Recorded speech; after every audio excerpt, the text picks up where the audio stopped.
Hey, I'm not exactly sure I know how to do all this, but I'm reaching out in hopes I can talk to my kids. Defects took them in over a year ago. They have no proof. I've never failed a drug screen. Um, in fact, I've done everything they've asked me to do. Um, I have so many court papers that are contradicting. I've had 5 caseworkers. Not to mention, every time one goes, they disappear. I mean, once I call them out on something, they disappear. It's a messed up situation. My whole past and my childhood, things happen. My mom allowed things happen. I survived. I'm okay. I forgave that certain individual. I moved on. I got married. I have 3 kids. I have an 11-year-old from a previous person, and I have twins. My current situation is I'm married to a man who is wonderful. He has his quirks, but we don't have a perfect marriage, but who does? We're not perfect.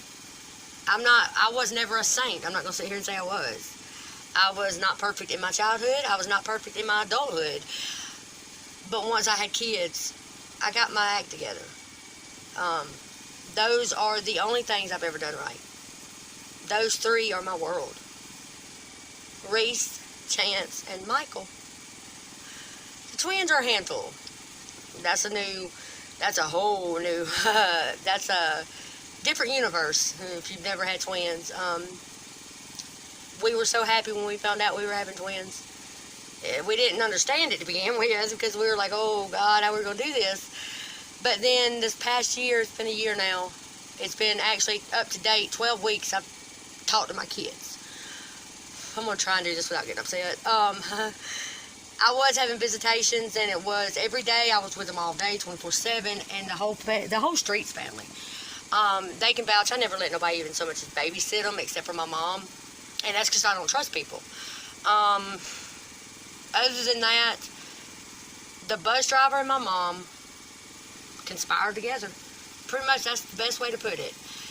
And they convinced defects that I was a horrible mom. They sent the law to my husband's job. Now, all this is on an accusation, not proof, an accusation. They asked me then, would I do a drug test, and I said yes. They never asked for one. They never actually gave me one there. They just asked if I would do one. And I said, yeah. But did they give me one? No. But they were scaring my kids to the point where my oldest twin was breathing in a brown bag because he could not fathom the idea of not being around me because I'm the only one they've ever been around. They've had nobody else. My husband works a second, and before this, a third shift job. He was home, but he wasn't never home. You know, like, the only one they have ever seen in their life 24/7 was me.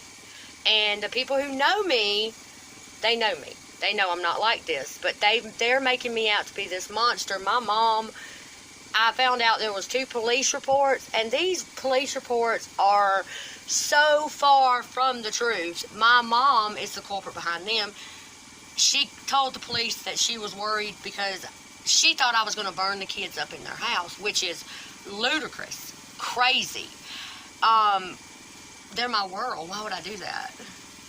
I mean, they're the reason I'm here. They're the only reason I'm here. I have nothing to do. If I'm not a mama, there's no reason for me to be here. You know what I mean? I'm banned from the school. Now, I was a productive, active parent all the time, anytime something needed to be done, or even, for instance, when my kids got in trouble, I would come up there and I'd do my own form of discipline, which was, like, my oldest son, for example, he got in a little bit of class clowning, and he was being ugly, and so my form of punishment was I asked the principal if I could make him walk back down to his class and apologize for his behavior, and she, of course, said, well, yeah, sure. And I did that. I did just as that. I took him and I marched him down there, and I told him, Reese, you're going to apologize to the class for acting like an idiot. And you're going to tell them that you're sorry, and you're never going to act like that again. And he did. he was embarrassed, and he did not want to do it. And he was like, oh, Mama, something's like, I feel warm and hot on the inside, and why is that? And I said, oh, because that's Bobo the Fool, baby. That's Bobo the Fool. Now you'll think twice before you act stupid again. And you just because somebody else does it, don't mean you got to do it. You see, that's the form of parenting I'm doing. And apparently that's the wrong kind of parenting. But they'll put my kids with a woman who allowed her son to do things to their daughter that is unbelievable and unconceivable. And the courts allowed it. The courts allowed them to put my kids back with my mom, knowing this past information. And that, to me, is what I can't fathom. How would you put kids in a situation back in an unsafe environment, but yet say that their mom's house is unsafe just because we were doing some remodeling? And when I say remodeling, what I mean by that is we were putting new floors down. Let me see if I can show you that. We have been doing remodeling flooring. You see, now all that used to be carpet, just like that. Well, we decided also to fix up their bathroom, and I've done what I like